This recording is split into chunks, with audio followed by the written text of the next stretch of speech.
المعمار بتاع المسجد باين قوي ان هو كان كنيسة، حتى الازاز لونه لون الازرق والاصفر، لون الازاز بتاع الكنايس ده. طبعا العواميد والارشات كلها كنيسة اتحولت لمسجد.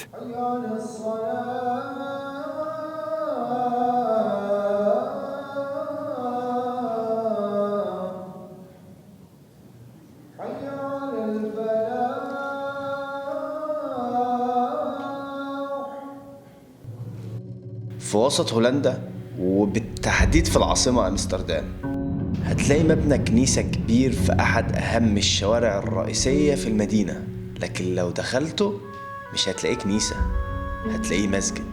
ومين يصدق ان كنيسة تتحول لمسجد في هولندا؟ De rijke geschiedenis van dit pand. Het is namelijk een vergaderplaats voor socialisten geweest, een katholieke kerk en nu dus een moskee. De hoogste tijd om even binnen te kijken. تدخل من باب المسجد كده، اول حاجه بتلاقيها في وشك تلاقي حاطين احاديث على يمينك وعلى شمالك، وفي زرع وكده، مهتمين بالمسجد صراحه. وهنا برضو في ستاند كده فيه ورق بيقول لك معلومات عن المسجد وتاريخ المسجد وكده، وامتى تحول لكنيسه، وايه التعميرات والتصليحات اللي عملوها عشان يحولوه من كنيسه لمسجد. لأن المسجد بيجيله كمان هولنديين وبيدخلوا ناس مش مسلمين. En is het de eerste keer dat je een moskee bezoekt? Nee, in Istanbul wel, maar nog nooit in Nederland of in Amsterdam. فبيعرفوهم عن الإسلام، وبيكون في دروس على طول هنا في المسجد بتعرف المجتمع الهولندي أكتر بالإسلام. في هنا الثلاث لوح دولت، الأولى مكتوب عليها تحفيظ القرآن للأولاد، خيركم من تعلم القرآن وعلمه، بيشجعوا الأطفال إنهم يجي يتعلموا القرآن في المسجد هنا. الثانية تعليم العلم الشرعي، والثالثة التبرع بالأضاحي. الجميل بقى اللي فيه شجرة عنب هنا، وفي شجرة ليمون برضو في المسجد، نشاط اقتصادي كده. وبعدين بتمشي في الممر هنا في شجرة عنب عندك برضو. المسجد ده كان كنيسة كاثوليكية لحد سنة 1971، وبعدين اشتراه مجموعة من الأتراك وحولوه المسجد وسموه مسجد الفاتح، وأعادوا تصميمه عشان يبقى بالشكل الحالي اللي احنا شايفينه دلوقتي. بعدين بقى بتدخل المسجد هنا، المسجد اللي كان كنيسة وتحول لمسجد. هنا ورا عندنا مصلى للسيدات، وهنا بقى مصلى الرجالة زي ما انتم شايفين. ولو بصيت على العواميد وعلى العمارة بتاعت المسجد باين جدا ان هو كنيسة، بس هم شالوا الحاجات اللي هي متعلقة بالصلبان والحاجات دي، شالوها كلها وحطوا كعادة المساجد التركية، لان اللي اشترى المسجد كانوا اتراك.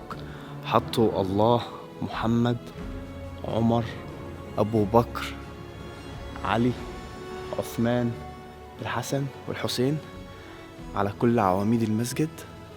المسجد جميل قوي بصراحة، تحفة. طب ايه القصة وازاي الهولنديين والمسيحيين هنا بيخلوا المسلمين يشتروا كنيسة ويحولوها المسجد؟ فبأي آلاء ربكما تكذبان؟ الله أكبر. سنة 1960 عدد المسيحيين اللي كانوا بيروحوا يصلوا في الكنيسة أسبوعياً تقريباً 2,700,000 واحد، لكن دلوقتي العدد قل ل 150,000 واحد أسبوعياً. Kerken, ze lijken steeds leger.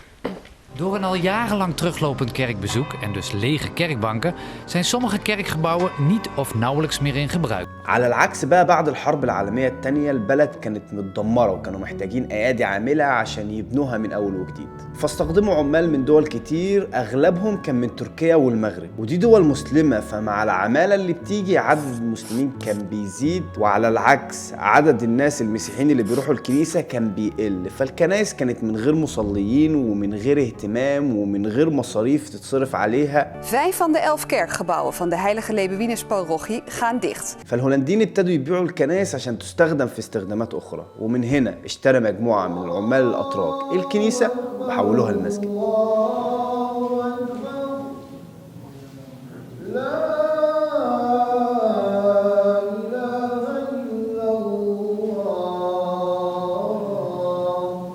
والفيديو الجاي ان شاء الله هتكلم اكتر عن الموضوع ده، وهيكون اسمه الاديان في هولندا، وهيكون في حاجات تصدمكم زي ما صدمتني عن الاديان في هولندا. فتنساش بقى تحط لنا لايك وتعمل لي فولو على الانستجرام وتشترك في القناة او على صفحة الفيسبوك لو انت بتتفرج على الفيسبوك علشان تشوف الفيديو الجاي، واشوفكم ان شاء الله في فيديوهات جديدة.